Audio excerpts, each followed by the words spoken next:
Bonjour Patrick Bléton, bienvenue. Vous êtes donc le président exécutif du groupe SOR, fournisseur mondial de services de gestion de l'eau. Quelques chiffres, 1,7 milliard d'euros de chiffre d'affaires net, 9 500 collectivités locales et clients industriels sous contrat, 12 000 collaborateurs, 20 millions de consommateurs dans le monde. Et vous voulez devenir le champion de la transition hydrique. Ça veut dire quoi la transition hydrique ? Si vous voulez, quand on regarde les grands chiffres aujourd'hui dans le monde, on voit que 70% de l'eau sont consommés par l'agriculture, 20% par l'industrie et 10% je dirais, par le domaine de nous-mêmes, le domestique. Ouais. Et il était important pour nous d'avoir un axe, notamment pour accompagner je dirais, notre raison d'être, de s'orienter sur la préservation de la ressource, la défense de la ressource.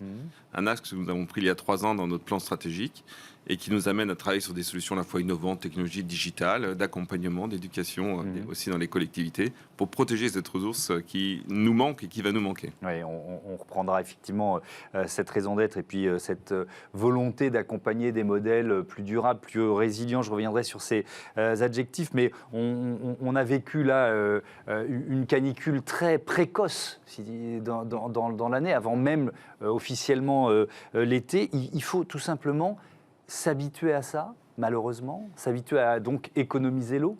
Je regardais en attendant sur vos écrans, on me disait, est-ce le début de la canicule ? Les problèmes de canicule ont démarré dès les années 70 en réalité. Donc le politique ne s'en est pas forcément, n'a pas concentré ses efforts sur ces sujets-là. On commence d'en parler à la COP26, COP27, mais on voit très bien que de 1970 jusqu'à 2035, une carte de France qui était dans le vert est passée à l'orange et passe dans le rouge en 2035, voire 2050. Donc la réalité des faits est là.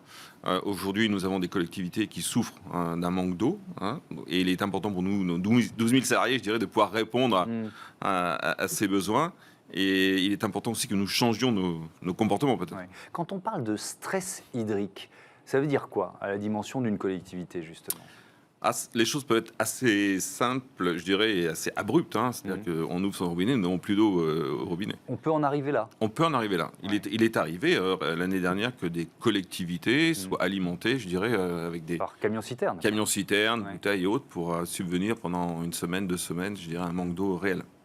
Et donc, il y a effectivement cette raison d'être que vous venez de définir. On a bien compris qu'on était dans un plan stratégique assez global. On est dans le cadre de la loi Pacte, évidemment. Je voudrais juste que vous nous racontiez un peu le processus de définition de la raison d'être, parce que c'est toujours intéressant. C'est un peu un moment de pause dans une entreprise. Comment vous l'avez conçu, vécu ? Si vous voulez, j'ai rejoint le groupe SOR donc, il y a 3 ans. Ouais. Et je trouvais ce domaine passionnant, le domaine de l'eau passionnant. Et en rencontrant des jeunes, je veux dire des jeunes entrants dans l'entreprise, tout le monde me parlait d'environnement, social, la place de la femme dans l'entreprise, tout un tas de sujets qui est autre que des sujets financiers ou autre que des sujets business. Et je me suis dit comment embarquer 12 000 salariés sur un véritable projet qui leur parle. Et je crois que la raison d'être, ce travail fait sur la raison d'être, où on a, je dirais, ça a été une sorte de bottom-up, comme on dit en anglais. Donc toutes les forces ont été embarquées dans ce projet-là.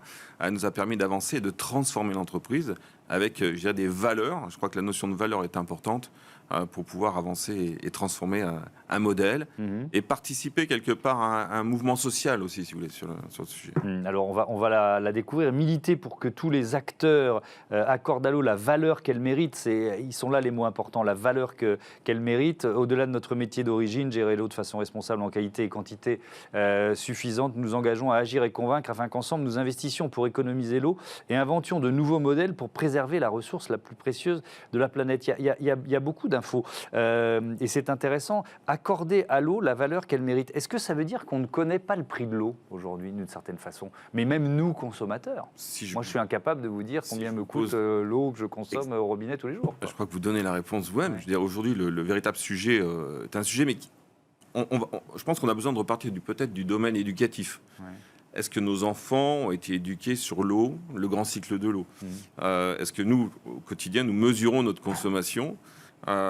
L'eau, aujourd'hui en France, n'est pas chère, si nous comparons à certains autres pays. Et je crois que la dépense qui est nécessaire pour alimenter, préserver, n'est pas prise en compte. Donc ça, c'est un sujet, je pense, sur lequel on doit revenir. En ce qui concerne SOR aujourd'hui, pour donner, je dirais, un élan important, on a associé, je dirais, nos résultats financiers à ce qu'on appelle des green bonds, sur lesquels notre refinancement de dette est lié à je dirais des métriques et des KPIs sur l'économie d'eau, je dirais la place de la femme d'entreprise, le zéro carbone sur nos usines. Donc on a voulu commencer par le financier pour être sûr que l'entreprise allait dans le même sens. Et les collaborateurs accompagnent ce mouvement-là. Ouais.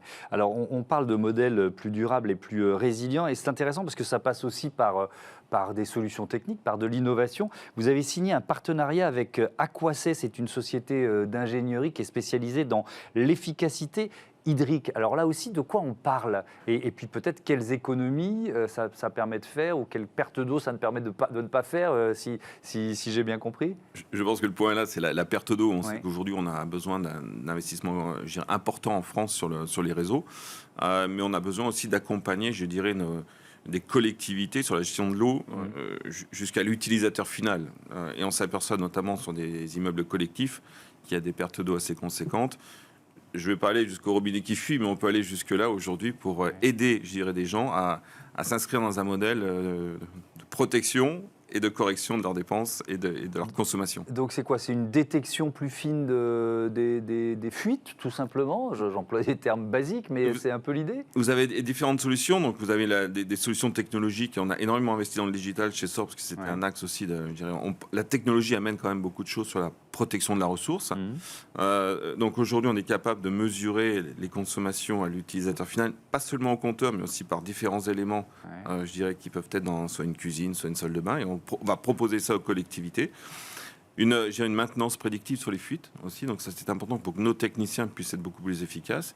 Et puis des sujets autres, et notamment sur une autre start-up que nous avons au sein du groupe, qui nous permet d'évaluer la notion des nappes phréatiques. Donc, à quel niveau sont les nappes phréatiques pour pouvoir basculer d'une à une autre sans se trouver dans des situations de stress pour les collectivités. Ouais. Le groupe SOR rachète aussi la branche eau mobile de Veolia Mobile Water Service. De quel c'était, on peut dire, peut-être une opportunité de marché, puisque Veolia devait se mettre en conformité avec en matière de concurrence auprès de la Commission européenne, j'y arrive. Donc, pourquoi ce rachat? Qu'est-ce que ça représente pour vous? Si vous voulez, ce rachat est très important parce qu'il est complémentaire à une activité que nous avions déjà au sein de nos eaux industrielles, puisque nous avons une division d'eau industrielle dont le siège est aux Pays-Bas. Et donc ce rachat vient nous donner une couverture géographique beaucoup plus importante et aussi une capacité d'investissement qui va être totalement différente sur les années à venir. Quand on parle je reviens à la raison d'être pour terminer cet entretien, vous dites inventer de nouveaux modèles, ça veut dire quoi? Je pense, moi je viens d'un autre domaine, je ne suis pas issu du domaine de l'eau, et je pense qu'aujourd'hui, et je suis même élu donc, dans une collectivité, et je pense qu'il est important de transformer ce modèle où une entreprise est rémunérée au volume quand on rentre dans des périodes de stress hydrique. Voilà. Et donc aujourd'hui, on a un contrat notamment sur la ville d'Agen et sur lequel on est sur de l'économie d'eau. On a économisé l'année dernière 1 million de mètres cubes avec des engagements très forts.